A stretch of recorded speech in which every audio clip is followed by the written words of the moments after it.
सदो शांत्यात्म शांति शांतिर्विधाता शरणं गतानां भूयात् क्लेशभयोपशान्ति शांतिर्जनो में भगवान शरण। बोलो शांतिनाथ भगवान की, आचार्य वरसांग सागर महाराज की, आचार्य गौरवीर सागर महाराज की, आचार्य कलचंद सागर महाराज की, श्रीमद जैन धर्म की। पूज्य गणनियारिका 105 श्री सुभाषमती माता जी की, समस्त आरिका संघ की। हमारे आचार्य ने कहा है शब्द वाचक होते हैं और जिसका वाचक होता है पदार्थ का वो वाच्य कहलाता है। इसलिए प्रत्येक शब्द अपने अर्थ को लिए हुए होते हैं। कोई भी शब्द निरर्थक नहीं होता है।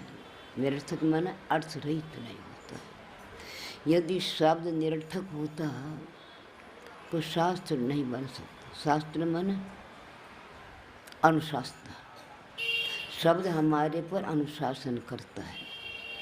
प्रत्येक शब्द हमारे पर अनुशासन करता है। सोच शब्द शुचि पवित्रता एक धातु है, उससे बना है। शुचि माने पवित्रता जिसमें हो उसको सोच कहते हैं। जैसे मैंने कहा कि चित्त माने आत्मा की शुद्ध अर्थ व्यंजन पर्याय जिसमें दृष्टिगोचर हो उसको चैत कहते हैं। होता है ना। और जो भक्ति में लीन होता है उसको भक्त कहते हैं। भक्ति में लीन होता है उसको भक्त कहते हैं। तो शुचि माने पवित्रता से युक्त हो उसको सोच कहते हैं। और पवित्रता हमारा धर्म है। हमारा धर्म है कि नहीं पवित्रता। और पवित्रता कब आती है? जैसे कोई घर में कूड़ा कचरा पड़ा हो, उस कूड़े कचरे को निकालते हैं तो घर पवित्र बनता है कि बिना निकाले बनता है। हमारा आत्मा रूपी जो घर है, मन मंदिर है, उसमें कौन सा कूड़ा कचरा भरा है? मन रूपी मंदिर को, मन रूपी घर को अपवित्र करने वाला कौन सा कूड़ा कचरा हमारे घर में भरा है? बताओ कौन सा भरा है? कल मैंने बताया था ना, विषय और कषाय। आत्मिक तो विषय और कषाय, 5 इंद्रियों के विषय और कषाय भी कूड़ा कचरा हमारे घर में ठूस ठूस कर भरा है।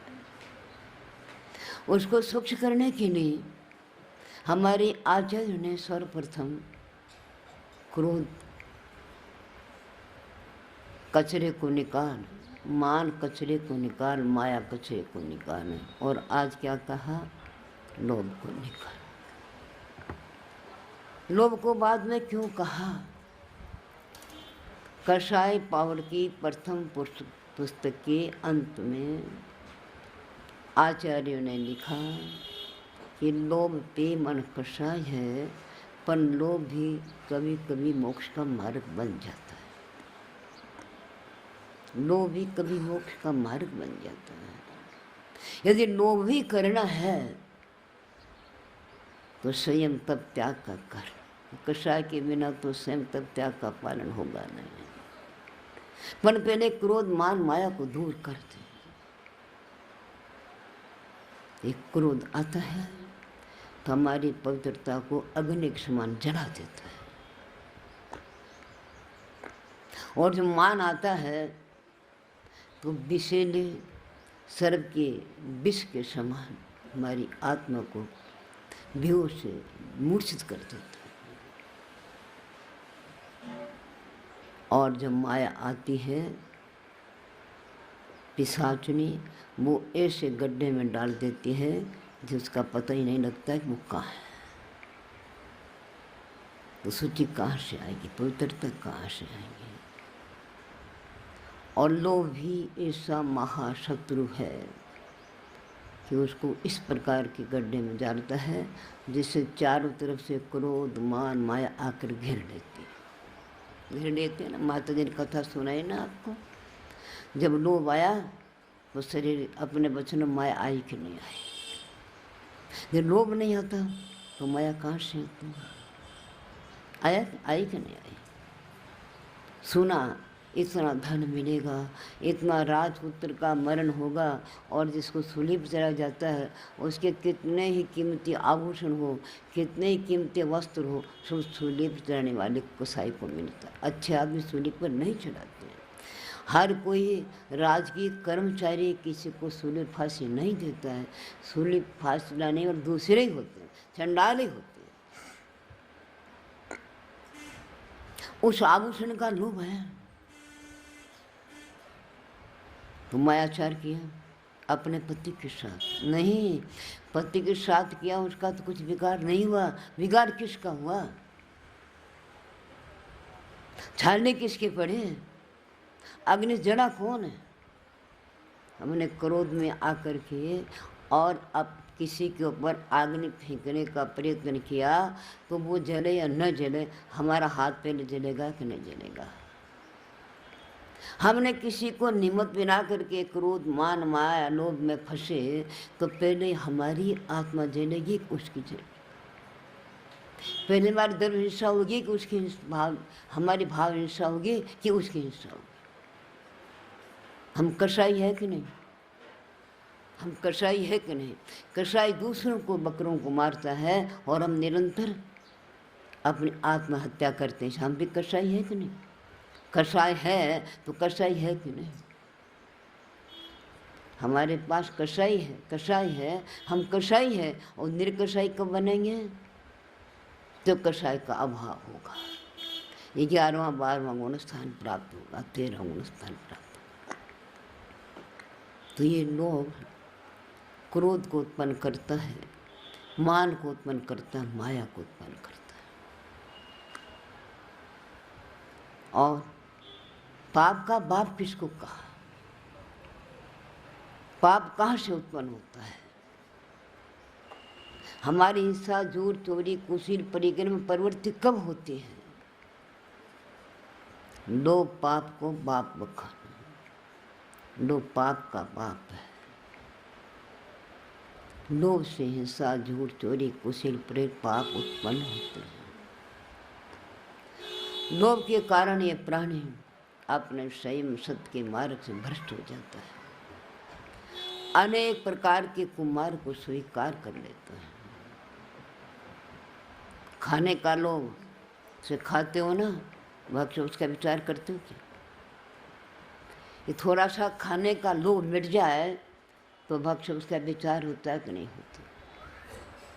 एक बाई आई और कहने लगी माता जी आज, अभी की बात है फार्म हाउस की, आज छापों में ऐसा निकला उस आदमी के घर में ऐसा ऐसा दूध मिला, हड्डियाँ मिली, मांस मिला, वो क्या क्या निर्मामा क्या बताया उसने, पाउडर मिला, और उसका उसमें उसने ये क्या होता है कोई धोने का, उसको डाल डाल करके मावा बनाता है, ऐसी चीज़ें बनाता है और लोग खाते हैं, आनंद लेते हैं। आज वो पकड़ा गया है। मैंने सत्य बात है क्या, बोले हाँ सत्य बात है। कोई डेयरी वाला, कोई दूध की दुकान वाला, कोई घी की दुकान वाला, बोले सत्य बात है, मैं तो हमेशा उसी घर का दूध और घी लाती हूँ रोज। पकड़ा सत्य, हाँ मैं सुना है, बोले सत्य में घर में जाके तो क्या देख थोड़ी सकती हूँ, हमारे घर में सब्जी ला के देता है वो। फिर तुमने क्या किया, दूध लाना घी लाना छोड़ दिया, ऐसा कैसे हो सकता है। हम फिर दूध घी कहाँ से लाएंगे, और जितने लाते हैं उन सबका ऐसा ही नाम है, तुम कहाँ से लाएंगे। मैंने कहा घर में गाय रख लो, दूध भी आ जाएगा, घी भी आ जाएगा।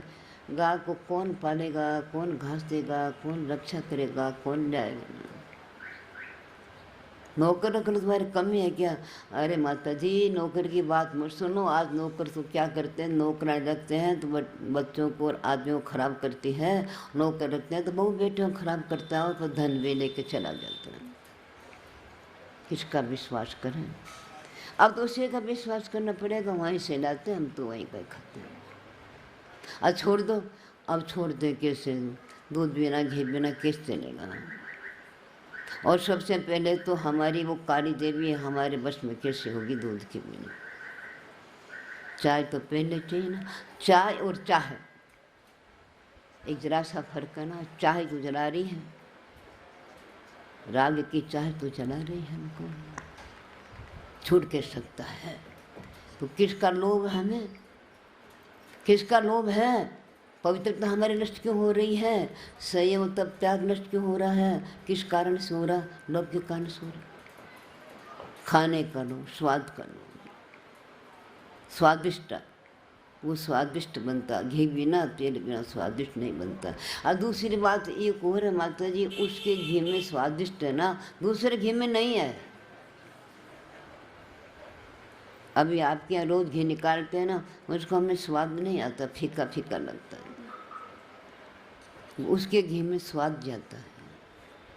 और उसकी घी दूध की मलाई देखो इतनी इतनी आती है, और उसका घी निकालते हैं तो ये अच्छा घी निकलता है, स्वादिष्ट घी निकलता है। काय का स्वाद है भाई उसमें, इस दूध में स्वाद क्यों नहीं, वो मैं नहीं जानती काय का स्वाद। हमारे बच्चे घर की गाय का कहीं दूध लाया तो नहीं पीते हैं, और वो दूध लाते हैं तो पीते हैं। आप जानते हो किसका स्वाद है? वो चर्बी का स्वाद है। बाजार में अंडे डाली चाय मिल जाती है, स्वाद आता है, घर की चाय में स्वाद नहीं आता। उस स्वाद की पंचेंद्रिय की विषय के लोभ में है, हम अपने स्वयं तब त्याग को नष्ट कर रहे हैं। अब जिस घर में कितना पुराना गंदी चीज़ें भरी हुई पड़ी है और सारे घर में दुर्गंध आ रही है, और उसमें यदि एक जरा सा गुलाब का फूल रख दिया जाए तो सुगंधी होगी क्या? सुगंधी का अनुभव होगा क्या? वैसे हमारे अनादिकाल से हृदय में क्रोध, मान, माया, लोभ, विषय, वासना का कूड़ा कचरा भरा हुआ है, और जरासी पर्व का दिन आया, उसकी स्वयं की गंध सुगंधी आएगी क्या? वो तो वही अपने हाँ भा विलास नाच कूद, उस नाच कूद में ही आनंद आएगा। शास्त्र के तत्वा सूत्र के सुनने में आनंद नहीं आएगा। आप सोच लो, आप हृदय में आता है क्या आनंद? आनंद आता है कि आपको शास्त्र में पूजा में, वो तो पर्व आ गया और आए हुए साधु तो जाना पड़ता है, सुनना पड़ता है, वास्तविक आनंद आता है क्या? आनंद की अनुभूति होती है क्या? आनंद नहीं आता है। आनंद आने की बात तो जिज्ञासा ललक लगेगी, और अपन उसको सुनने के लिए लायक होंगे, और बार बार शास्त्रों का अवलोकन करेंगे, देखेंगे, पर आता है क्या आनंद? उपन्यास पढ़ने का तो आनंद आता है, पर शास्त्र पढ़ने का आनंद नहीं आता। नहीं आता है ना, सच्ची बात बोलना, नहीं आता है ना। उपन्यास का आनंद तो आता है। और आप नाटक देखते हो तो क्या देखते हो? नाटक का सार नहीं देखते, हाव भाव नाच गान। वो चाहे एक ही लकीर को बोलता रहे बोलता रहे बोलता, अब तक तो निभाया, आगे भी निभाना, अब तो निभाया, आगे भी निभाना, हम उसको तारीफ सुनते रहेंगे। किसके लोभ में? उसके हाव भाव और श्रृंगार के लोभ में सुनेंगे ना, और क्या बोल रहा वही मालूम नहीं, हम सुनते रहेंगे। क्यों? उस हाव भाव ने हमको अंधा बना दिया है। तो विषय वासना के हाव भाव ने, ये पंचेंद्रिय विषय ने हमको अंधा बना दिया है, हमारी पवित्रता को नष्ट कर दिया।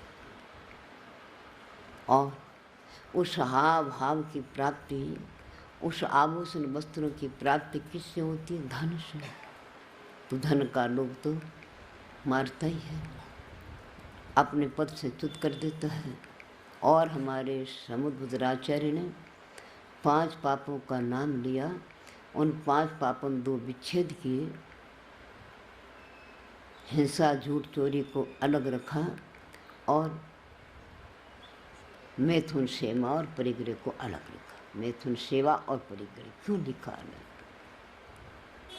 हिंसा, झूठ, चोरी का कारण कौन है? हिंसा, झूठ, चोरी तो कार्य है, उसका कारण कौन है?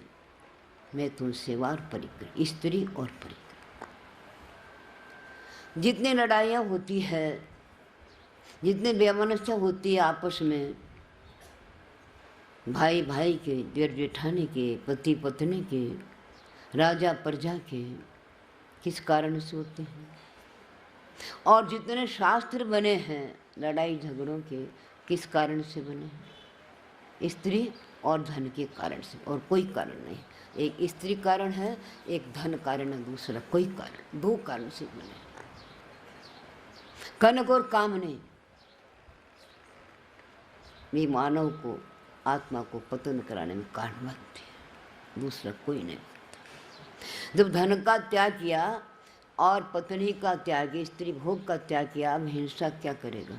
किसके लिए करेगा? झूठ किसके लिए बोलेगा? एक लड़का घर में कुंवारा है, पत्नी नहीं है, बाल बच्चे नहीं है, और एक ये पत्नी बाल बच्चे हैं, बताओ किसको ज़्यादा चिंता रहती है धन कमाने की? शादी किया उसको रहती है, कुंवारा उसको रहती है। घर के लोग कहते हैं इसको क्या चिंता है, फक्कड़ फिर रहा है ऐसे, कहते हैं कि नहीं कहते? और उसको पूरी चिंता रहती है, क्यों? वो क्या हो गया, बेड़ी में फंसा हुआ ना, बनता बेड़ी परिजन है रखवाला, चिंता उसको रहती है। जब तक लड़के की शादी नहीं होती तब तक लड़के को चिंता नहीं रहती है कि बाप कैसे कमाता है और मैं कैसे उड़ाता हूँ, सब खत्म। वो चाहिए वो चाहिए, जब मालूम पड़ता है पत्नी आने के बाद में क्या चाहिए, बेड़ी में फंसने के बाद मालूम पड़ता है अब क्या करना है।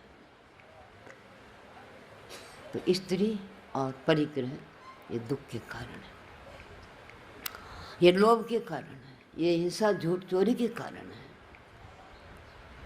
इसीलिए हमारे आचार्यों ने हमारे साधु बनने के लिए कहा, भाई बस परिग्रह का और स्त्री का त्याग करा है ना। परिग्रह फांस तनक चीतन में साले, चाहे लंगोटे के दुख पर। जरासिक फांस हमारे दांत में या हाथ में हो जाए तो हाथ कहाँ जाता है, जीभ कहाँ जाती है? तो फांस तनक चीतन में साले, और जरासिक इच्छा उत्पन्न हो जाए तो वहीं वहाँ मन जाता है। चाहे वो पदार्थ मिले ना मिले, मन की शांति नष्ट हो जाती है, मानसिक शांति नष्ट हो जाती है। रात दिन उसी की चिंता लगी रहती, कैसे करूं, क्या करूं, कैसे दोनों पार लूं। एक मानव ने अपने एक पुत्र को बनारस में पढ़ने के लिए भेजा, पढ़ लिख करके आ गया और उसकी शादी हो गई। शादी घर के करके पहले दिन पत्नी आई और उसका चेहरा देखा, उसके हाव भाव देखे, उसकी भाषा देखी, उसका व्यवहार देखा और जान लिया ये ज्ञान के अहंकार में चोर है, इसको कुछ नहीं आता है।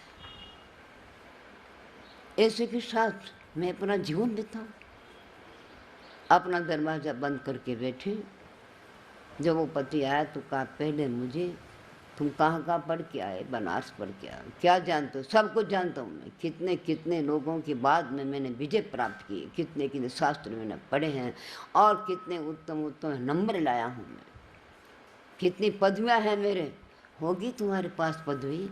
मैं एक छोटा सा प्रश्न पूछती हूँ कि पाप का बाप कौन है? मुझे पाप का बाप का नाम बता दो तो मैं समझूंगी कि तुम बहुत पढ़े लिखे। पाप का बाप, अब उसका सारा मद उतर गया, वो पाप का बाप नहीं जानता था। जब तक आप पाप के बाप को पढ़ के नहीं आओगे, मुझे नहीं बताओगे, नहीं समझाओगे, तब तक मेरे घर में, मेरे कमरे में प्रवेश करने योग्य नहीं, मैं आपका स्पर्श नहीं करूँगी।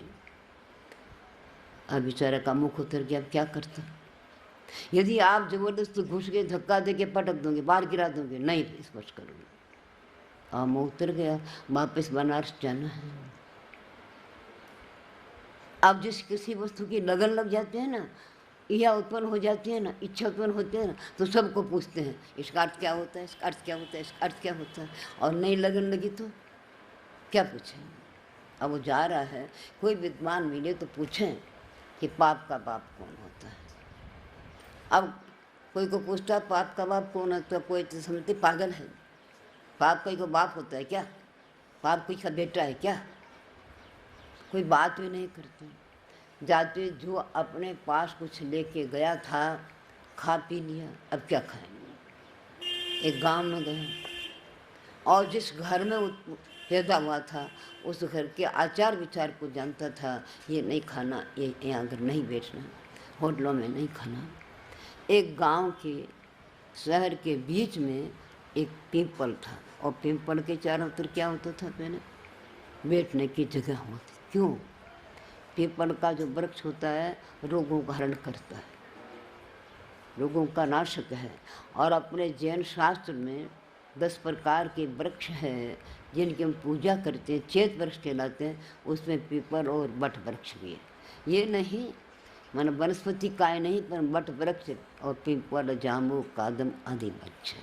अर्घ चलाते न मन वृक्षों का। आकृतिम चेताले हैं मध्यलोक में 458, उसमें 10 चेताले वृक्षों की है कि नहीं। देवकुल उत्तरकुल भूमि में तो वह वृक्ष नीचे बैठा भगवान का नाम ले रहा था। यहाँ कोई किसी का घर है क्या, अच्छा पूछ रहा था। उसके सामने वेश्या का घर था। और माता जी ने आपको कहा भी है कि हमारा शरीर भी संकेत करता है। वेश्या ने झरोखा से देखा कोई आदमी आकुल व्याकुल बन के नीचे बैठा है और कुछ पूछ रहा है किसी से कि पाप का बाप कौन होता है, इसको पाप का बाप सिखाना चाहिए। तो उसने अपने दासी को भेजा और कहा उसको बोलो हमारी मालिक ने तुमको हमारे घर में बुलाया है। और पूछे किसका घर, बता देना वेश्या का घर है।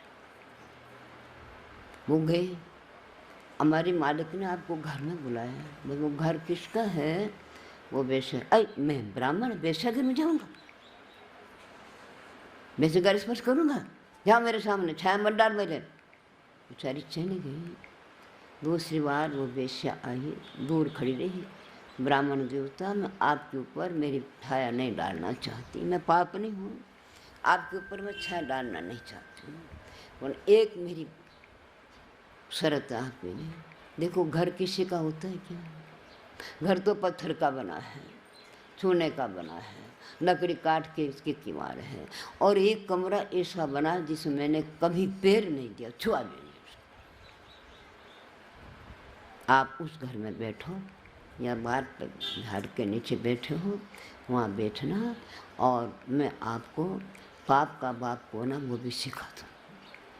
और उसके साथ में आप मेरे घर में चलोगे ना, मैं आपको 500 रुपये का पुरस्कार भी दे दूँ। घर में पाहुन आया, सत्कार करना चाहिए ना कुछ न कुछ।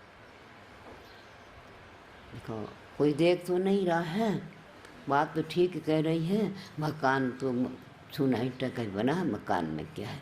अरे मकान में भी ऊर्जा जाती है रहने वाले की। आप मत सोचो कि मकान चूने के ईंटे का बना क्या है, मकान में ऊर्जा जाती। पहले हमारे मकान बनाते थे वास्तु विधान से, तो 4-4 हाथ जमीन खोदते थे नीचे की, कि नीचे कोई मुर्दा की बाल कमल मूत्र गड्ढा तो नहीं है, मसान तो नहीं है, ऊर्जा रहती है कि नहीं रहती है, मुर्दा जल भी जा दुर्गंधी रहती है कि नहीं रहती है, फटाका फूट भी जा दूध छोड़ के जाता है कि नहीं जाता है, और उसका प्रदूषण फैलता है कि नहीं फैलता है। कोई देखता भी नहीं, और अच्छा है, रुपया भी मिल जाएगा, पत्नी को दूँगा खुश हो जाएगा, खुश हो जाएगी, और पाप का भाव भी सीख लूँगा। गया बैठा, थोड़ी देर बैठा, बताओ ना पाप का बाप कौन है? अरे बताएंगे ना, शांति रखो थोड़ी, अशांति में जाएगा क्या तुम्हारे हृदय में? बहुत बड़ा तत्व है पाप का बाप। ठीक है, बैठ गया। भोजन करो। ये कुआं है क्या? न आपकी रस्सी डोरी है क्या? कुआं तो घर घर में है, मेरे घर में कुआं है। तेरे घर का कुआं तो मेरे काम का नहीं, वैसा घर का कुआं तो क्या बाजार के कुएं कोई छूता नहीं है क्या? कोई पानी नहीं भरते? पहले कुएं अलग अलग होते थे सबके, वो नहीं छूते हैं क्या? कुआं में क्या लग गया? और मेरी रस्सी डोरी क्या मैंने काम में तो नहीं ना, बाजार से लाए हैं, अभी नहीं आई है पड़ी। और आप मेरी रस्सी बाल्टी से पानी ला कर के मेरे कुआं का पानी पियोगे तो मैं आपको इनाम दूंगा बहुत सा। पुरस्कार 500 पहले दूंगी और फिर 1000 रुपया दूंगी। आ गया लोभ 1000 रुपये का, उठा पानी लाने के लिए। अरे महाराज आप क्यों परिश्रम कर रहे हो, देखो ये टोकरी है ना, इस टोकरी में रख करके मैं पानी लाई, हाथ नहीं लगाया, और मेरे ऐसी मशीन है पानी अपने आप आ जाता है, और आप मेरा लाया पानी पियोगे तो मैं आपको 2000 रुपया और दे दूँ। अब तो उसका और लोभ बढ़ गया, पानी ले लिया, सिगड़ी ले ली, उसका आटा मसाला ये तो मैं नहीं लूँगा, बाजार में कौन पीसता मालूम आपको, कहाँ से आता है, किसका आता है, मशीन धोते हैं क्या कोई, हर कोई का मशीन। आप अपने गेहूँ भी ले जा के जाओगे तो आपका आटा घर में नहीं आएगा, दूसरे का आएगा। बात तो ठीक है, और मैं आपको 2000 क्या 10,000 रुपया देती हूँ। ठीक है भाई, आटा लिया, मसाला लिया, अपने हाथ से रोटी बना ली, रोटी बना के रख ली, जब खाने का आया समय तो आकर के नमस्कार किए, अपने गले का हार निकाला, बहुत कीमती, ब्राह्मण देवता आज मेरा घर पवित्र हो गया, मैं पवित्र हो गई और मेरी दासियाँ सब पवित्र हो गए, मेरे सारे पाप धुल गए, अतिथि देव मेरे घर में आए हैं। अतिथि देव होते हैं, वो दे के जाते हैं, लेके नहीं जाते हैं। मेरा एक विचार है कि मैं आपके मुंह में ग्रस्त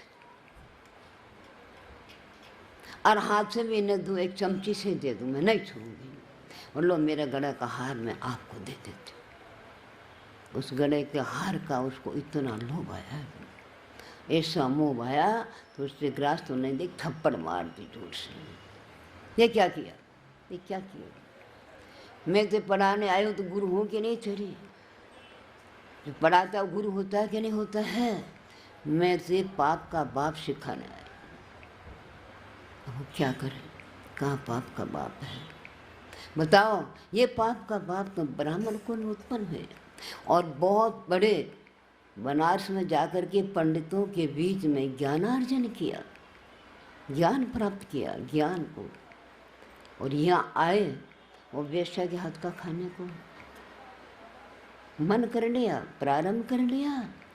क्यों कर लिया भाई, लोभ में, मेरे हार के, मेरे रुपये के लोभ में है, तो लोभ पाप को बाप बखाना, लोभ पाप का बाप। यदि लोभ नहीं आता तो पाप में क्यों फंसते, क्यों अपने संयम तप त्याग को तिलांजलि देते हैं, क्यों ऐसा दुष्चरित्रा के हाथ के खाने का प्रयत्न करते। इसीलिए कहा जाता है लोभ पाप को बाप बखाना, लोभ पाप का बाप है। ये हमारे सारे शास्त्रों का सार है, अपने हृदय में उतारो कि वास्तविक हम क्या कर रहे हैं। लोभ के कारण से झूठ बोल रहे कि नहीं झूठ बोल रहे हैं, रोज राज के कानून को बदल रहे हैं कि नहीं बदल रहे हैं, लोभ के कारण से नहीं करने को कार्य कर रहे हैं कि नहीं कर रहे हैं। आज हम जैन हैं, जैन कुल में पैदा हुए हैं, जैन कुल के नियमों को त्याग करके अनेक प्रकार को कर्म कर रहे हैं कि नहीं कर रहे हैं। मेरे कहने से नहीं, आप हृदय सोचो। शास्त्र के अक्षर पढ़ने वाला पंडित नहीं होता है, हृदय सोचने वाला पंडित होता है। शास्त्र के अक्षर जड़ को पढ़ करके पंडित नहीं होता है, जड़ के निमित्त से अपने अंतर ज्ञान को पैदा करता पंडित होता है। इसलिए हमारे आचार्य ने बार बार लिखा कि आत्मन हे भव्य, तो मेरी बात को मत मान, मेरी बात को सुन करके हृदय में उतार करके परीक्षा करके पट्टित में ला करके स्वीकार कर कि मैं क्या कर रहा हूँ। परिस्थिति में ला करके स्वीकार कर, मेरे कहने से नहीं, रटने से नहीं होगा। रटने से केवल ज्ञान की प्राप्ति नहीं होगी, प्रतीति में आएगी तो केवल ज्ञान की प्राप्ति होगी। एक अक्षर भी प्रतीति में आ जाएगा तो केवल ज्ञान की प्राप्ति हो जाएगी, और इतने तुम कितने सुनते रहेंगे तो कुछ नहीं। तो आप एकांत में बैठ करके विचार करें कि क्रोध मान माया लोभ और जिसका विलोम नकारात्मक क्षमा मार्दव आर्य सोच। हमें क्या करना चाहिए। क्रोध के त्याग बिना क्षमा आएगी क्या? वचनों की क्षमा नहीं है। वचनों की क्षमा नहीं है। अंतरंग की वासनाएं, अंतरंग का कषाय शांत नहीं हुई है तो क्षमा नहीं हो सकती। क्षमा कर दिया था सुकुमार के जीव ने अपने जेठ के सामने। कमज़ोर होने से अभी तो कोई बात नहीं है, मैं अबला हूँ पर देखूंगी। जिस पैर से तूने लात मारी है उस पैर को जब तक मैं अपने दांतों से कुचल न दूं, खा न लूं, तब तक मुझे शांति नहीं। ये कितने सागरों पहले की बात थी। आज की थी क्या कि कल की थी कि 10 दिन की थी कि महीना भर की थी। उदय काल तो अंतर्मूर्त नष्ट हो जाएगा, पर वासना ऐसे छोड़ के जाता है कि अनंत काल तक साथ में। उदय काल तो कषायों का अंतर्मूर्त ही है। क्रोध आया तो अंतर्मूर्त रहेगा, बाद में बदल जाएगा। परंतु वासना ऐसे छोड़ के जाता है कि कितने चित्र कोड़ा कोड़ी सागर तक वो नष्ट नहीं होती। वासना चाहे हमें ईश्वर में रहे या न रहे, पर जिस प्राणी की प्रति हमारा जो क्रोध आदि उत्पन्न हुआ है वो उसको देख करके उमड़ जाएगा। कितने साधु तो ऐसे इन्हें गिने में निकल गए थे उस स्त्री के कुत्ते की पर्याय में, किसी और की पर्याय में। उसके बाद में जो नागदत्ता लड़की हुई और धर्म के मार्ग को सोचा समझा, अपने पूर्वों को समझ करके, वो तो हो गया कौन? सुकुमार। और वो उसकी भाभी भटकती रही, अनेक योनियां भटकती रही। तर्स पर्याय में रहने काल तो कितना है? 2000 सागर। 2000 सागर तक वो तर्स पर्याय में भटकती रही हो, और भटकते भटकते शालिनी बनी जंगल में, और मुनिराज को देखा और उसकी सत्ता में पड़ी हुई जो क्रोध था, जो वासना थी, उमड़ आई। और जिस पैर से उनको मारा वो पैर तो कहाँ रहा?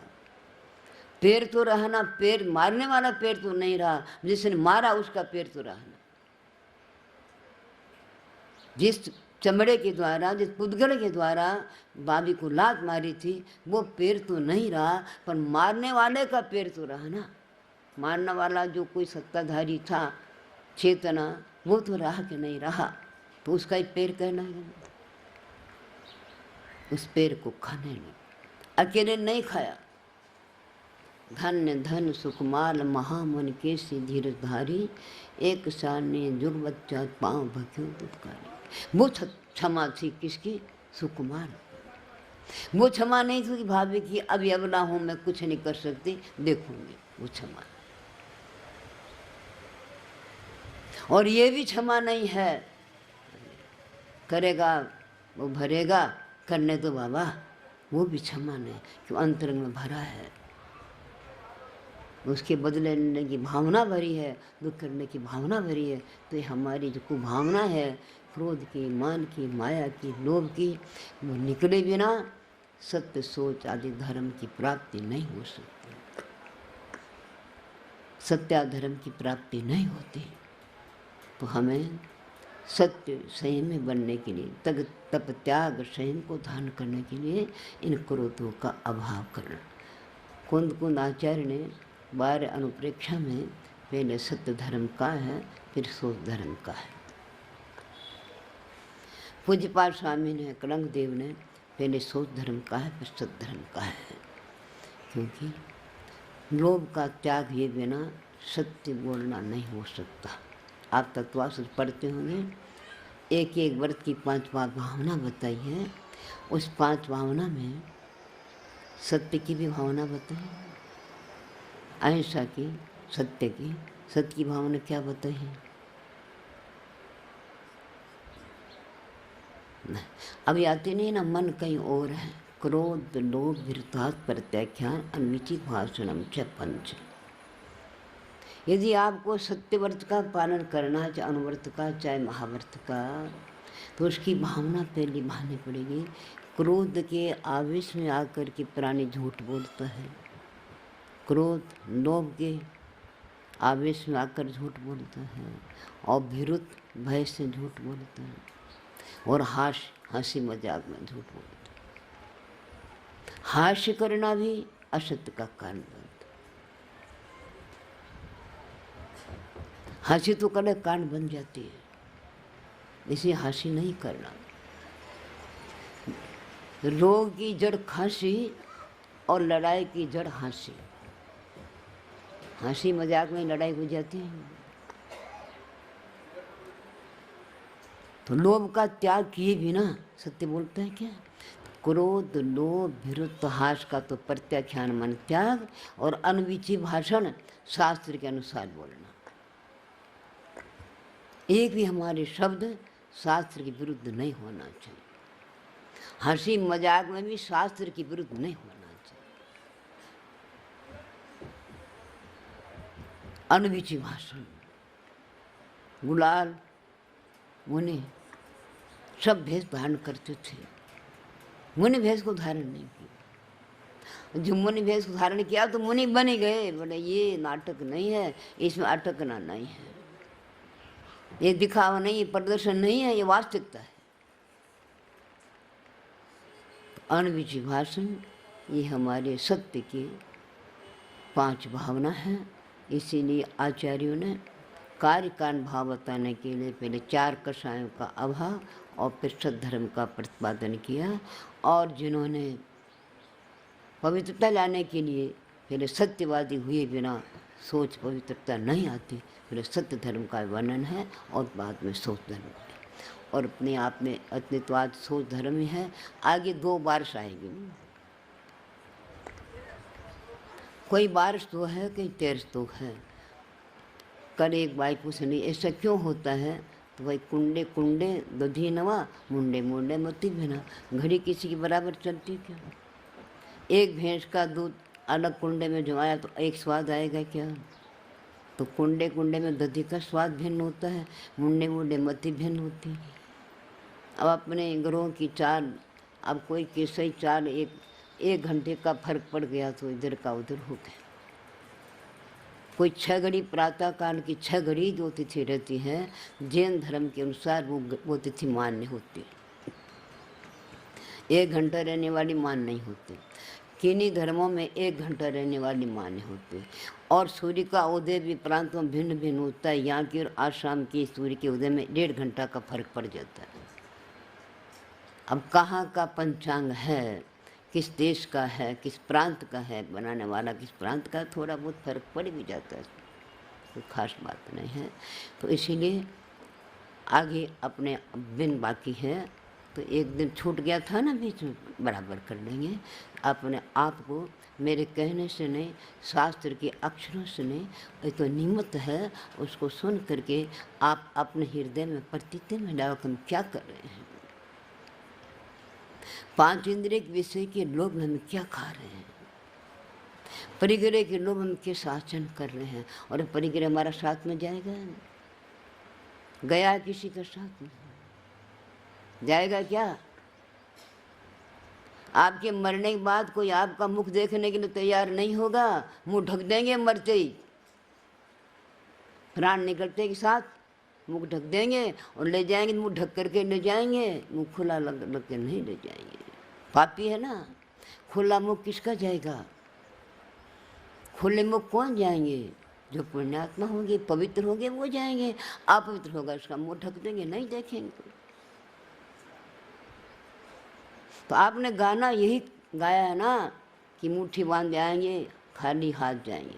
हमने तो गाना नहीं सीखा, हमने सीखा मुट्ठी बांध आएंगे, झोली भर ले जाएंगे। भाई मुट्ठी में थोड़ा है, हम तो जाएंगे, झोली भर के नहीं जाएंगे, छोड़ के नहीं जाएंगे कुछ भी। तो झोली भर ले जाने का प्रयत्न, उसका लोभ करो कि मुट्ठी बांध के लाए थे, झोली भर ले जाएंगे, उसका लोभ करो। क्या ले जाएंगे झोली भर के? अपने पुण्य उपार्जन करके ले जाएंगे। ये लोभ से उपार्जन किया धन हमारे साथ में नहीं जाएगा। ऐसा विचार करके आगे के धर्म को प्राप्त करने के लिए अपने परिणामों की विशुद्धि करने का प्रयत्न करो। देवलादिनाथ भगवान